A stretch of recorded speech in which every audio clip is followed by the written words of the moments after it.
Assalamualaikum warahmatullahi wabarakatuh. Selamat pagi taruna-taruni SMK Negeri 4 Purworejo.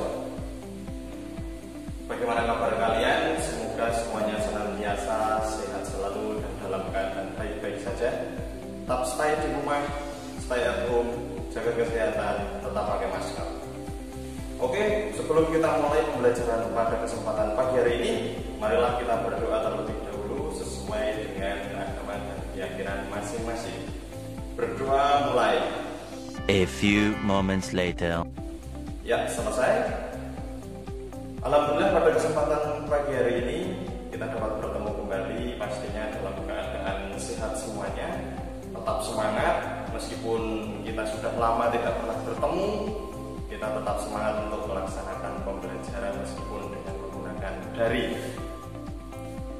Oke, pada kesempatan pagi hari ini kita akan bahas materi kelanjutan pada pertemuan sebelumnya. Sebelumnya kita belajar mengenai hukum.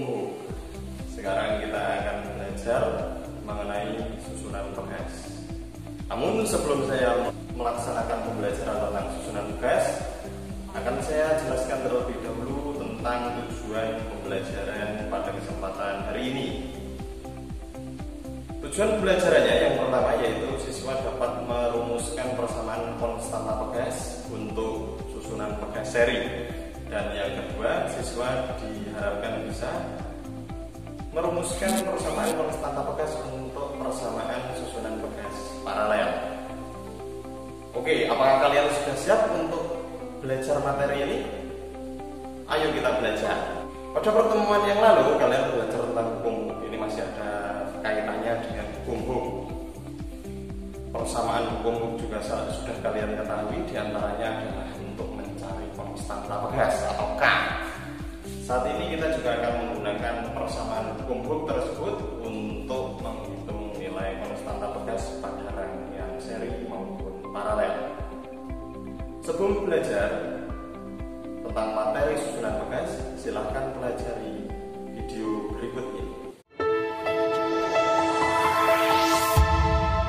Umumnya sepeda motor menggunakan suspensi yang berjumlah 2 buah alias dual shock pada setiap rodanya agar tumpuan roda bisa seimbang antara kiri dan kanan.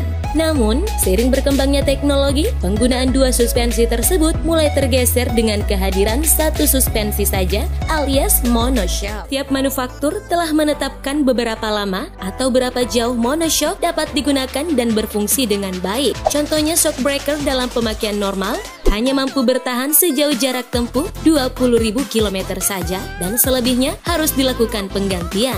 Meskipun shock breaker setelah melewati jarak tempuh tersebut kondisinya masih bagus, alangkah baiknya kamu tetap melakukan penggantian. Sebab faktor usia pakai yang telah usang bisa membuat shock breaker rusak tiba-tiba saat motor dipakai di jalanan. Jika kamu tengah mendengar bunyi kandas, itu berarti monoshock tidak mampu lagi meredam getaran dan menahan beban. Dari berbagai pengalaman, secara umum suspensi tipe dual shock lebih awet dan tahan lama masa pakainya jika dibandingkan dengan suspensi tipe monoshock low technolovers. Sebab suspensi dual shock kuat untuk digunakan mengangkut beban yang sangat berat sehingga membuat usia pakai dual shock bisa bertahan lebih lama.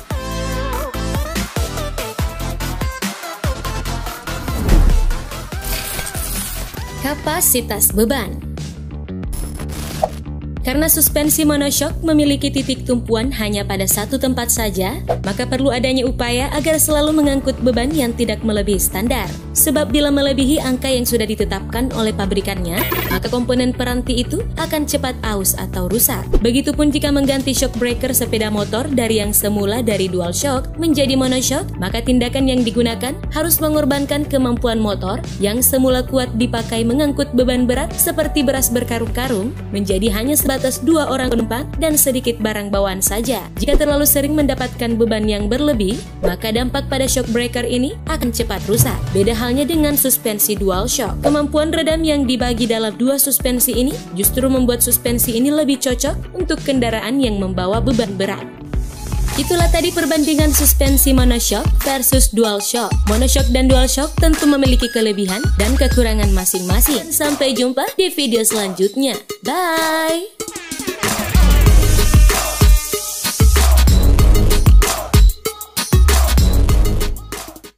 Oke, sudah menonton videonya. Dari video tersebut, coba silahkan tuliskan pada selembar kertas bagaimana pendapat kalian mengenai pegas seri yang ada pada tampilan tersebut, yaitu contohnya tadi adalah monoshock atau pegas tunggal, dan yang kedua adalah pegas paralel atau dual shock. Menurut kalian, manakah yang lebih efektif? Coba silahkan diskusikan terlebih dahulu dengan teman-teman kalian di grup WhatsApp kelas. Silahkan kalian posting soal tersebut, kemudian kalian diskusikan. Nanti saya akan mengecek WhatsApp grup yang ada di kelas kalian. Oke, lanjut. Untuk materi pembelajaran kali ini, kita amati terlebih dahulu rangkaian pegas seperti gambar berikut ini. Sehingga berlaku persamaan susunan pegas seri, yaitu 1/K seri sama dengan 1/K1 tambah 1/K2 ditambah 1/K3. Ya, oke. Sampai di sini apakah ada yang ingin ditanyakan? Jika ada pertanyaan, silahkan bisa kalian sampaikan melalui WhatsApp group yang ada di grup kelas kalian masing-masing. Ya, nanti jika ada pertanyaan akan saya jawab. Namun jika tidak, dapat dijawab oleh teman-teman yang lain. Kalau tidak ada pertanyaan, kita lanjutkan untuk mengerjakan contoh soal yang akan kami sajikan berikut ini.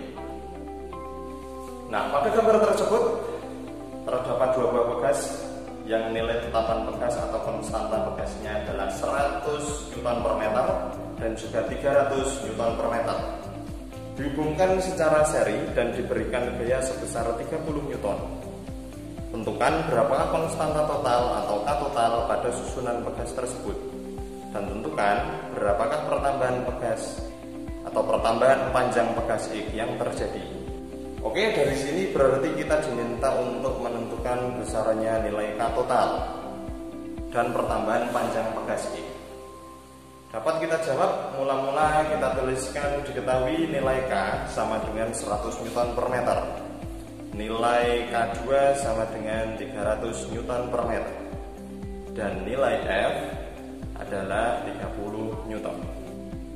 Oke, pada pembahasan soal dapat kita jawab pertanyaan tersebut menggunakan persamaan pegas seri, di mana 1/Ks atau 1/K seri sama dengan 1/K1 ditambah 1/K2. Karena pegasnya hanya 2, maka kita masukkan nilai K1 dan K2, yaitu 100 dan 300, sehingga menjadi 1/Ks sama dengan 1/100 ditambah 1/300.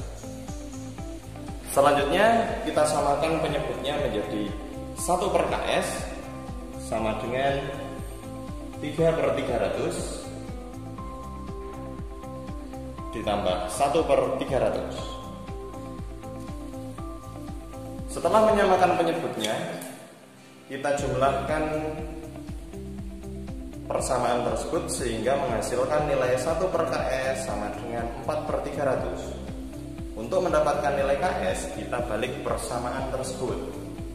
Yang tadinya penyebut menjadi pembilang, kemudian yang tadinya pembilang kita jadikan penyebut, sehingga menghasilkan nilai Ks 300 dibagi 4, sehingga kita peroleh nilai Ks sama dengan 75 Nm/meter. Oke, kemudian untuk menghitung pertambahan panjang pegas X yang terjadi atau sering kita sebut dengan pertambahan panjang atau delta X, maka dapat kita tuliskan persamaan hukum-hukumnya sebagai berikut.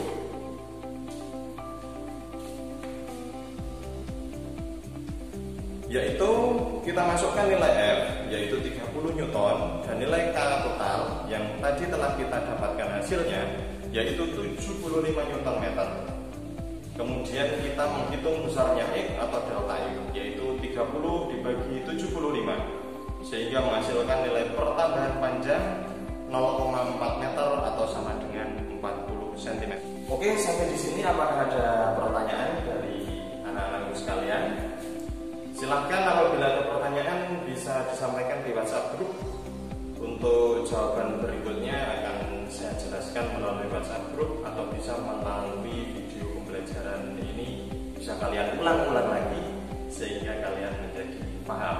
Oke, setelah kita mempelajari susunan pegas seri, sekarang kita masuk untuk menghitung konstanta pada susunan pegas yang disusun secara paralel. Sebelum kita merumuskan persamaan pegas paralel ini, kita perlu mengetahui terlebih dahulu bahwa jika pegas disusun secara paralel kemudian diberi beban dengan massa tertentu akan menghasilkan gambar seperti ini. Oke, persamaan dari pegas paralel dapat dirumuskan dengan mudah, yaitu K paralel atau K total itu sama dengan K1 tambah K2 tambah K3, karena di sini gambarnya adalah pegasnya ada 3 yang disusun secara paralel. Oke, sampai di sini apakah ada pertanyaan? A few moments later. Oke, setelah menyelesaikan 2 contoh soal tadi, saya rasa kalian sudah cukup mahir untuk menyelesaikan persamaan tentang susunan pegas. Di mana susunan pegas seri tadi dirumuskan dengan 1/K total seri itu sama dengan 1/K1 tambah 1/K2 tambah 1/K3 dan seterusnya tergantung banyaknya pegas. Betul sekali. Sedangkan pegas paralel gampang Pak, tinggal menjumlahkan saja. Oke, betul sekali. Yaitu kalian tinggal menjumlahkan saja, di mana K total paralel itu sama dengan K1 ditambah dengan K2 ditambah dengan K3 dan seterusnya. Di mana banyaknya K tergantung dengan banyaknya pegas yang disediakan. Oke, dari sini dapat kita simpulkan bersama bahwa semakin besar konstanta pegas dari suatu pegas, maka akan semakin kecil pertambahan pegas atau pertambahan panjang pegas yang terjadi. Ya, jadi tadi pada soal tersebut ada yang konstantanya besar, yaitu pada pegas paralel, dan konstantanya kecil pada pegas seri. Hasil delta L atau delta X atau X atau pertambahan panjang pegasnya itu ternyata lebih panjang yang seri, pertambahan panjang pegas jika dibanding dengan yang paralel. Jadi hal tersebut dapat disimpulkan bahwa saat pegas yang sama kita susun secara seri memanjang ke bawah, maka akan menghasilkan nilai konstanta pegas yang lebih kecil, sehingga mengakibatkan pertambahan panjang yang terjadi menjadi lebih besar. Sedangkan pada susunan pegas paralel, nilai konstanta pegas yang dihasilkan besar, sehingga pertambahan panjang yang dihasilkan itu semakin kecil. Oke, setelah kita dapatkan kesimpulan tadi, ya, silahkan kalian cocokkan dengan jawaban kesimpulan yang sudah kalian buat tadi tentang video shockbreaker tadi. Kalian cocokkan apakah ada hubungannya? Ya, silahkan kalian kerjakan tugas-tugasnya. Kemudian jangan lupa untuk kalian tuliskan pendapat kalian tentang pegas pada video tadi yang digabungkan dengan materi yang saya berikan kali ini. Silahkan kalian kirimkan menggunakan Google Form pada link yang tertera di bawah ini. Ya, silahkan kalian tuliskan pendapat kalian, pegas manakah yang paling efektif jika digunakan dalam kehidupan sehari-hari. Ya, silahkan kalian tuliskan pendapat kalian disertai dengan alasan mengapa pegas tersebut sangat cocok digunakan untuk kendaraan bermotor di kehidupan sehari-hari. Silahkan kalian tuliskan di link Google Form berikut ini. Nah, kalian kerjakan Google Formnya, nanti akan saya gunakan sebagai bahan penilaian dan juga absensi bagi kalian yang mengikuti pembelajaran kali ini. Oke, demikian pembelajaran pada pertemuan kali ini. Semoga bermanfaat bagi kita semua. Silahkan kalian kerjakan tugasnya, kemudian kalian buat rangkuman tentang materi pada pertemuan pagi hari ini. Silahkan kalian selesaikan tugas-tugasnya, kemudian dirangkum. Oke, akhir kata dari saya, tetap semangat, tetap sehat, semangat untuk belajar fisika karena fisika itu mudah. Oke, akhir kata dari saya ucapkan terima kasih. Sampai jumpa pada pertemuan berikutnya. Assalamualaikum warahmatullahi wabarakatuh.